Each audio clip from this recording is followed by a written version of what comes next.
The Lord be with you. And with your spirit. A reading from the Holy Gospel according to Saint Matthew. Glory to you, O Lord.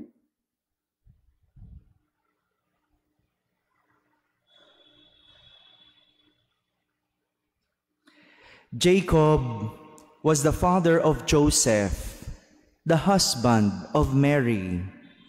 Of her was born Jesus, who is called the Christ. Now, this is how the birth of Jesus Christ came about. When his mother Mary was betrothed to Joseph, but before they lived together, she was found with child through the Holy Spirit.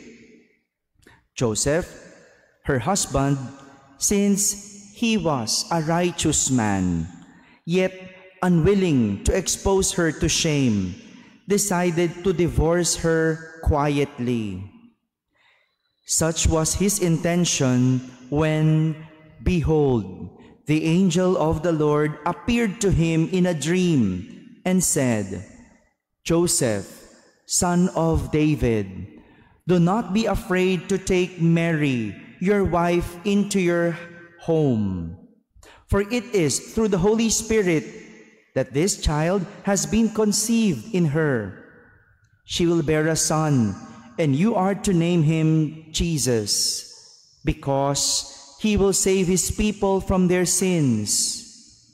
When Joseph awoke, he did as the angel of the Lord had commanded him, and took his wife into his home.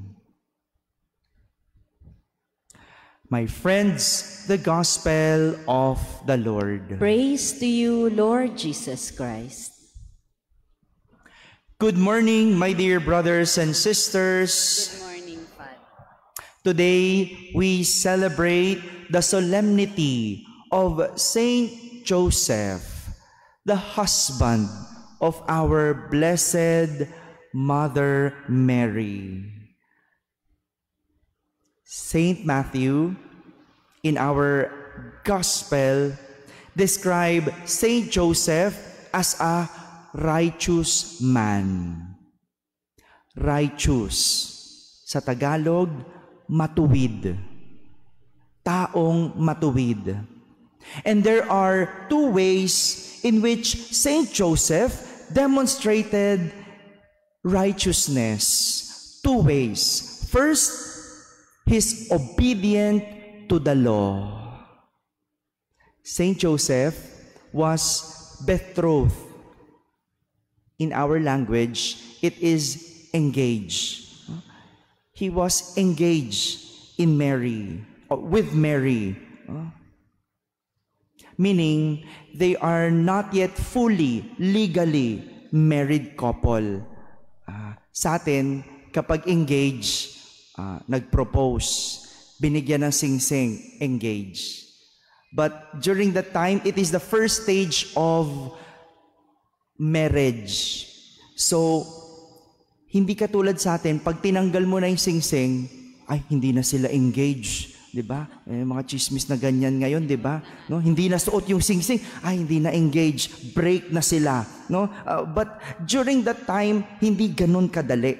And that is why we heard that Joseph planned to divorce her quietly.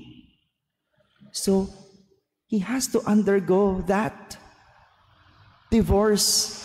May paghihiwalay na proseso. And when Joseph found out that Mary was pregnant, he knew that he should divorce Mary, because otherwise, they would commit adultery. Bakit ganon, Father? Ba't adultery? Kasi noon, kapag buntis ang isang babae, ibig sabihin may asawa na. Ganon po noon, huwag kayong magtaka. Kasi ngayon, nabubuntis ng walang asawa, di ba? Noon kasi ganon. No? Pero nangyayari din yun noon. Kapag nabuntis ka ng walang asawa, parurusahan ang babae. Of course, Saint Joseph, para sa kanya, ang isip niya, nung nabuntis si Maria, may asawa na si Maria. Paano nangyari yun? Di ba? Ako yung betrothed sa iyo. Ako yung engaged sa iyo. But look at the dilemma of Saint Joseph, yung pinagdadaanan niya noon. Paano nabuntis si Maria? Paano naisahan ako? May asawa na si Maria? Nagawa ni Maria? So look at the confusion in Saint Joseph's head. So anong kailangan niyang gawin bilang matuwid na lalaki? Kailangan niyang hiwalayan. Even if it hurts, the law is clear to Saint Joseph. And as a righteous man, it must be obeyed. For it is the right thing to do. Yun ang tamang gawin. Sundin ang batas. Ang matuwid na tao, marunong sumunod at ginagalang ang batas. Hindi nilulusutan o pinangangatwiranan gaya ng ginagawa ng mga taong baluktot. Di ba? Ang baluktot, ang pag-iisip, kailanman pinipilit ituwid ang baluktot sa kanilang pangangatwiran. Kapag baluktot ang isip mo, pinipilit mong pangatwiranan para lang tumuwid ang isang baluktot na kaisipan. Si San Jose, hindi ganon. Malinaw sa kanya ang batas at malinaw sa kanya na dapat itong sundin.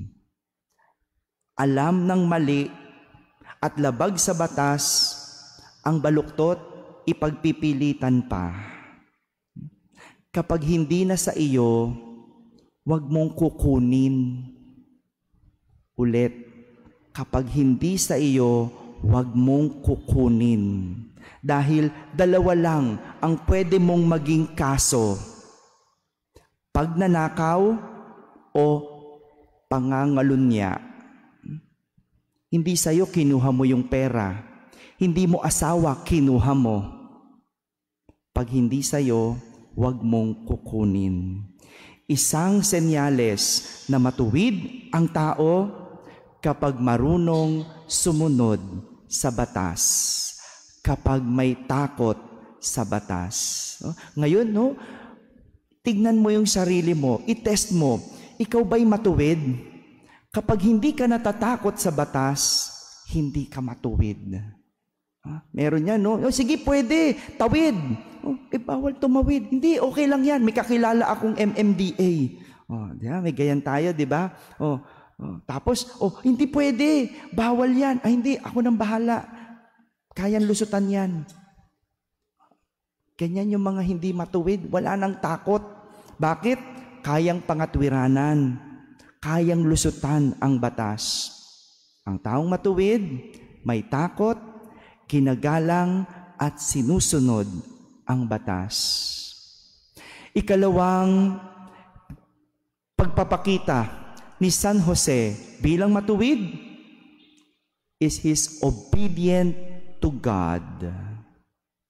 While Saint Joseph was thinking about the right thing to do, which is to obey the law, that's the right thing to do, the angel of the Lord appeared to him in a dream and told him the truth. Mary was pregnant by the Holy Spirit, so he had nothing to fear about.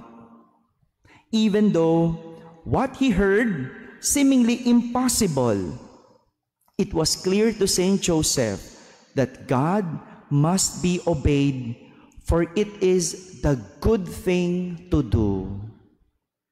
To obey the law is the right thing to do, but to obey God is the good thing to do. Ang sundin ng batas ay ang tamang gawin. Ang sundin ng Diyos ay ang mabuting dapat ginagawa. Ang matuwid na tao, higit sa lahat, marunong sumunod sa Diyos. May takot sa Diyos dahil ang Diyos ang daan tungo sa matuwid na buhay. Sa Diyos lang tayo mapapabuti. Kaya naman, ang pagsuway sa Diyos at sa kanyang mga utos ay ang pagkiling sa kasamaan, pagtalikod sa matuwid na buhay.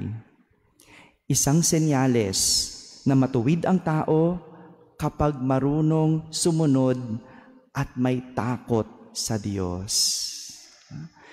Kaya again, we test ourselves. Natatakot pa ba tayo sa Diyos? Kapag gumagawa ka ng kasalanan, nagigilty ka pa ba?